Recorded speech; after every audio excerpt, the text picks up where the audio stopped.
तो hello subscribers, स्वागत है आपका ब्लैक बटलर सीजन 5 के एपिसोड 2 में। इस एपिसोड की शुरुआत एमरल्ड कैसल से होती है, जहां पर एम्बर बीच का बटलर उन सबको अपने पीछे आने के लिए कहता है। सेबेस्टियन बाकी बटलरों को वहीं रहने के लिए कहता है। फिर हमें डाइनिंग हॉल का सीन दिखाया जाता है। कहते हैं जाके खाना बनाओ और सबको अपना रूम दिखाओ। बटलर ये सुनकर वहां से चला जाता है। सीएल वहां पर एक चेयर पर बैठ जाता है। सीएल अपनी नजर राजकुमारी के पैरों की तरफ रखता है और कहता है, मैंने सही सोचा था, इसके पैर बांधे गए हैं, लेकिन ये तो चाइना की एक परंपरा है और ये परंपरा यहाँ की राजकुमारी के साथ क्यों? अभी राजकुमारी जर्मन में कुछ कहती है। तब सीएल इशारा करके कहता है, क्या आपने मुझसे कुछ कहा? तब सेबेस्टियन माफी मांगता है, कहता है कि मेरे मास्टर जर्मन में पकड़ नहीं बना पाए हैं। राजकुमारी कहती है, समझी मैं। वुल्फ को गए काफी समय हो गया था। इस बात से परेशान सीएल कहता है, तुम कुछ कहते क्यों नहीं सेबेस्टियन? तब राजकुमारी को कुछ आभास होता है। तब राजकुमारी कहती है, मुझे भूख बहुत जोर से लगी है। तब सेबेस्टियन घड़ी देख के कहता है, वुल्फिन काफी समय ले रहा है। तब राजकुमारी भी हामी भरती हुई कहती है, वुल्फिन को काफी समय हो गया गए हुए। तब सेबेस्टियन कहता है, क्या मैं जाकर देख के आऊँ कि वुल्फिन क्या कर रहा है? उसके बाद सेबेस्टियन वहां से जाने लगता है और कहता है, मास्टर मैं जल्दी आ जाऊंगा। तब सीएल कहता है, मैं अकेले इससे कैसे बात कर पाऊंगा, मुझे जर्मन नहीं आती। तब सीएल कहता है, मुझे काफी अजीब लग रहा है। तब राजकुमारी जर्मन में उससे कुछ पूछती है। सीएल उसकी बात सुनकर उसकी बात समझने की कोशिश करता है और कहता है कि सेबेस्टियन मेरा बटलर है। राजकुमारी सीएल की बात समझ जाती है। सीएल ये देख के खुश हो जाता है कि वो बात समझ गई। सीएल को जर्मन नहीं आती, इसलिए वो चुपचाप सेबेस्टियन का इंतजार करने लगता है। दूसरी तरफ हमें रसोई का सीन दिखाया जाता है, जहाँ सेबेस्टियन वुल्फिन को ढूंढते हुए रसोई घर में आ जाता है। सेबेस्टियन ने देखा कि वुल्फिन तराजू से कुछ तोल रहा था। सेबेस्टियन खाना बनाने वाली जगह पर जाकर कहता है, क्या मैं तुम्हारी खाना बनाने में मदद कर सकता हूँ? तब वुल्फिन मना कर देता है, रहने दो। तब सेबेस्टियन कहता है, राजकुमारी को काफी जोर से भूख लग रही है। वुल्फिन ये सुनकर कहता है, ओ अच्छा, चलो तुम मदद कर सकते हो मेरी। तब वुल्फ सेबेस्टियन से कहता है, क्या तुम मेरे लिए आटा गूंथ सकते हो? सेबेस्टियन की बात सुनकर सोचने लगता है। वुल्फ उसका चेहरा देख के कहता है, कुछ हुआ है क्या तुम्हें? तब सेबेस्टियन जवाब देता है, नहीं कुछ नहीं हुआ, मैं सब कुछ कर लूँगा। आटा हमेशा पहले गूंथना चाहिए ताकि उसके ब्रेड बना सके और दूसरे काम फिर करने चाहिए। वुल्फ से पूछता है, क्या तुमने सूप बना दिया? वुल्फ कहता है, नहीं अभी नहीं, बाद में बनाऊंगा, एक वक्त पर एक ही काम। सेबेस्टियन कहता है कि मैं बना दूं सूप सबके लिए। तब सेबेस्टियन सोचता है कि मेरे पास 3 बंदे पहले से हैं, पर वो काम बेकार करते हैं, ये तो उनसे भी गया गुजरा काम करता है। ये कोशिश तो करता है लेकिन कुछ फायदा नहीं होता। इतना तो एक बच्चे को भी पता होता है कि जब सबके लिए खाना बनाना होता है तो एक साथ बनाना होता है। चलो मैं अब बना के दिखाता हूँ इसको। थोड़ी देर बाद सेबेस्टियन सबके लिए खाना बना के लेके आता है। राजकुमारी उस खाने को देखकर बहुत हैरान हो जाती है। वुल्फ, आज तो तुमने बहुत अच्छा खाना बनाया है। वुल्फ कहता है, ये मैंने नहीं, सेबेस्टियन ने बनाया है। तब सेबेस्टियन कहता है, मैं फैंटम आई बटलर हूँ, खाना तो बहुत अच्छे से बनाता हूँ। राजकुमारी उस खाने को देखकर उस पर टूट पड़ती है और जंगली जानवर की जैसे खाने लगती है। तब सीएल मन में कहता है, ये कोई तरीका है खाना खाने का? तभी दरवाजा खोलकर एक लेडी अंदर आ जाती है और वो कहती है, एक नर भेड़िया आया है, उसने एक लेडी को घायल कर दिया है। उसकी बात सुनकर सीएल और सेबेस्टियन दोनों हैरान हो जाते हैं। औरत कहती है, राजकुमारी चलिए और उसकी जान बचा लीजिए जल्दी। तब एमरल्ड कहती है, मुझे वहाँ ले चलो वुल्फ। सेबेस्टियन कहता है, हमें भी वहाँ चलना चाहिए मास्टर। वुल्फ सेबेस्टियन और सीएल को वहीं रहने के लिए कहता है। तब सेबेस्टियन जवाब देता है, हम जानने से पहले देखना चाहेंगे कि जंगल कितना खतरनाक है। तो वुल्फ कहता है, ठीक है चलो।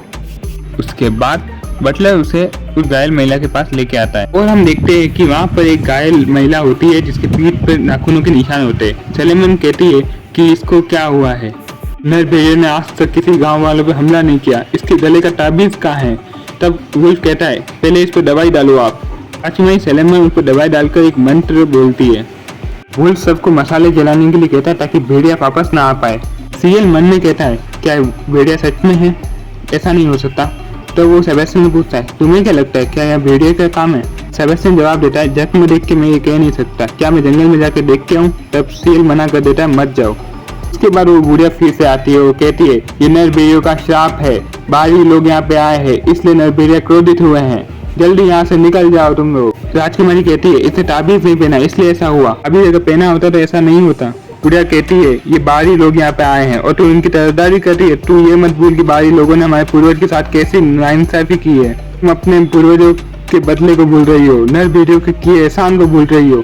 तुम सब कुछ भूल बैठी हो इन बाहरी लोगों के चक्कर में।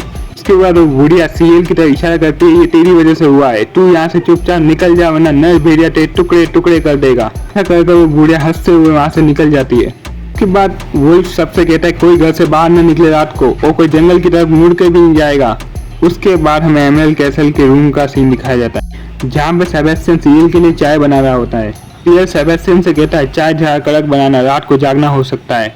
सीएल सेबेस्टियन की बनाई चाय पीने के बाद कुछ कहने वाला होता है। सेबेस्टियन को दरवाजे की तरफ से कोई आहट आती है। सीएल आगे बोलने वाला ही होता है कि सेबेस्टियन उसको चुप कराता है। उसके बाद सेबेस्टियन जोर से दरवाजा खोलता है, इसके कारण राजकुमारी गिर जाती है। सीएल कहता है राजकुमारी अभी आप यहाँ क्या कर रही है। सेबेस्टियन राजकुमारी से कहता है स्वागत है राजकुमारी, इस वक्त आप यहाँ क्या कर रही है। तब राजकुमारी कहती है मैं इन गुब्बारों के सारे महल में घूम सकती हूँ। सेबेस्टियन कहता है फिर भी एक लड़की को एक लड़के के दरवाजे पे कान लगा कर सुनना अच्छी बात नहीं, मैं जान सकता हूँ उसका मकसद क्या है। राजकुमारी कहती है मेरा मकसद मैं जानती हूँ तुम मेरे पास क्यों आए हो, एक चुड़ैल से राज छुपाना मुश्किल है।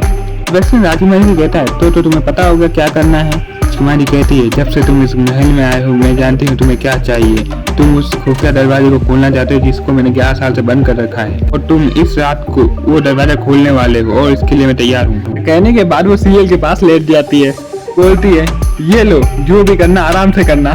दोनों राजकुमारी की बातें सुनकर हैरान हो जाते हैं और सीएल को डर लगने लगता है। उसके बाद राजकुमारी अपने कपड़े उठाने की कोशिश करती है। सीएल कहता है ऐसा मत करो। राजकुमारी कहती है तुम अकेले मजा लेना चाहते हो, तो कहता है बकवास करना बंद करो। सेबेस्टियन कहता है क्या आप उसके कपड़े खुद उतारेंगे मास्टर। फिर कहता है तुम भी बकवास करना बंद करो। तो राजकुमारी कहती है कपड़े पहन के करने में मजा आता है क्या। तब सेबेस्टियन सीएल का मजाक उड़ाते हुए कहता है ओहो मास्टर आप तो रंगीले निकले। सीएल कहता है मुझे जर्मन नहीं आती लेकिन इतना पता है इसको जरूर कोई गलतफहमी हुई है। उसके बाद राजकुमारी कहती है तुम लड़की तो नहीं, और उसका हाथ लगा के चेक करने लगती है कि वो लड़का है कि लड़की। इसके कारण सीएल की हवा टाइट हो जाती है। तब राजकुमारी कहती है हाथ लगाने से पता लगता है तुम लड़के हो। तो उसके बाद सीएल चिल्ला कर राजकुमारी को बेड से धक्का दे देता है और सेबेस्टियन पूछता है राजकुमारी आप ठीक तो है ना। राजकुमारी की हालत देख सेबेस्टियन को काफी हंसी आ रही थी। राजकुमारी को उसके बाद गुस्सा आने लगता है। वो सीएल से कहती है अच्छा लगता है एक लड़की के साथ ऐसा व्यवहार करना, और सीएल जवाब में कहता है पागल लड़की मुझे जर्मन नहीं आती। वैसे मजाक उड़ा के कहता है अब बस भी करो तुम दोनों, चलो आप दोनों कुछ खा लो अब। राजकुमारी जवाब में कहती है मैंने कहीं पढ़ा था कि एक कई खास किस्म के लोगों की हवस की भूख कभी खत्म ही नहीं होती। गाँव में औरतें ही रहती हैं, इसलिए मैं कभी किसी मर्द से मिली नहीं, इसलिए मैं जांचना चाहती थी कि मर्द कैसे होते हैं। तो सेबेस्टियन कहता है वुल्फिन भी तो एक मर्द है।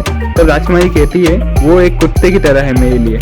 उसके बाद वो राजकुमारी से पूछता है ये नरबीरी के पीछे की कहानी क्या है। तब राजकुमारी कहती है पुराने जमाने में चुड़ैलों पर यातनाएं दी जाती थी और उन्हें मार दिया जाता था, इसलिए चुड़ैल का काम है कि वो लोगों के काम आए, लेकिन उन्हें पासंदी का नाम देकर उन्हें मार दिया जाता। कि चुड़ैल अपनी जान बचाने के लिए जंगल में आ गई और मेरी पूर्वज ने एक भेड़िए को अपनी टांगे देखकर उससे समझौता कर लिया। ऐसा करने वाली वो मेरी पूर्वज थी।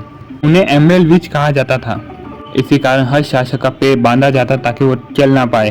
राजकुमारी पूछता है उन्होंने समझौता क्यों तोड़ा और उस लेडी पर हमला क्यों किया। तो राजकुमारी बताती है कि वो समझौता काफी पुराना था और हमारी शक्तियाँ कमजोर हो रही है, इसलिए वो नरबीरिया हम पे हमला कर रहे हैं। सेबेस्टियन कहता है इसका मतलब ये नरबीरियों की सुरक्षा में नहीं, नरबीरियों के कब्जे में है, इसी कारण मैं इस गाँव को अब छोड़ नहीं पा रही और ना छोड़ना चाहती हूँ।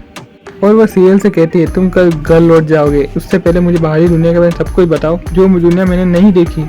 तब सेबेस्टियन कहता है हमें इनसे दोस्ती कर लेनी चाहिए ताकि हम तहकीकात अच्छे से कर सकें। तब सीएल कहता है समझ गया और उससे जर्मन में बात करके कहता है क्या तुम मेरी दोस्त बनोगी। सेबेस्टियन राजकुमारी को समझाता है कि जहाँ से आए हैं वहाँ हाथ मिलाकर दोस्ती की जाती है। राजकुमारी उन दोनों को एक दो ताबीज देती है और कहती है इन्हें पहन लो, इसकी वजह से नरबीरे तुम पर हमला नहीं करेंगे। राजकुमारी सेबेस्टियन से पूछती है बिस्तर मस्ती करने से तुम्हारा अभिप्राय क्या था। और सेबेस्टियन कहता है हाँ मुझे याद है मैंने ऐसा कुछ कहा था। उसके बाद वो सीएल फैंटम से पूछता है हमें क्या करना चाहिए मास्टर। सीएल कहता है ये अभी बच्ची है, इसे 2-4 खिलौने दे दो। वैसे राजकुमारी को बताता है कि सीएल उनको कुछ खिलौने दिखाना चाहते हैं। थोड़ी देर बाद आधी रात हो जाती है।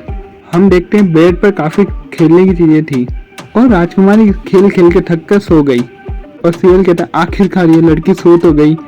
वैसे कहता है आपने आज बहुत मेहनत की है।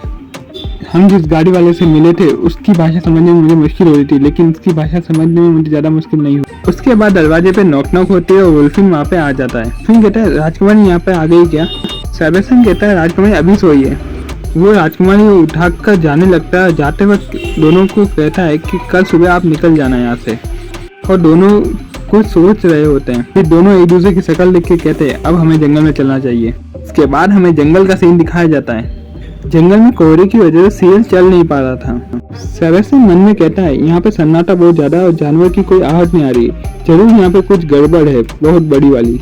सेबेस्टियन सीएल को कहता है कि मेरे पास ही रहिएगा, मास्टर कहीं जाना मत। सेबेस्टियन की नजर सीएल पे पड़ती है तो वो हैरान हो जाता है क्योंकि सीएल की आंखों से बहुत सारे आंसू आ रहे थे। सेबेस्टियन कहता है मास्टर आपको क्या हुआ, आप रो क्यों रहे हैं? सीएल कहता है पता नहीं, मेरी आंखों में जलन नहीं हो रही, लेकिन आंखों से आंसू रुकना बंद ही नहीं हो रहे हैं। अब उन दोनों को किसी के वहाँ होने की आहट होती है। हम देखते हैं एक नर भेड़िए की छाया।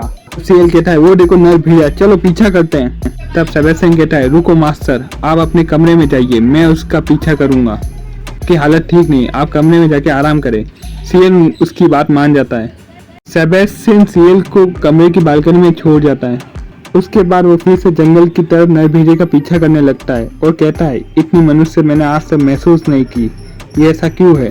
फिर हम देखते हैं सेबेस्टियन की आंखों से आंसू बहने चालू हो जाते हैं। तो गाइस ये एपिसोड यहीं पे खत्म हो जाता है। नेक्स्ट पार्ट के लिए आप इस वीडियो को लाइक करें। अगर तुमको ये वीडियो अच्छी लगी तो वीडियो को लाइक एंड चैनल को सब्सक्राइब करना मत भूलना और कमेंट में बताना मत भूलना कि तुम्हें ये एनीमे कैसा लगा। तो फिर जल्दी मिलते हैं इसके नेक्स्ट एपिसोड में। Bye bye,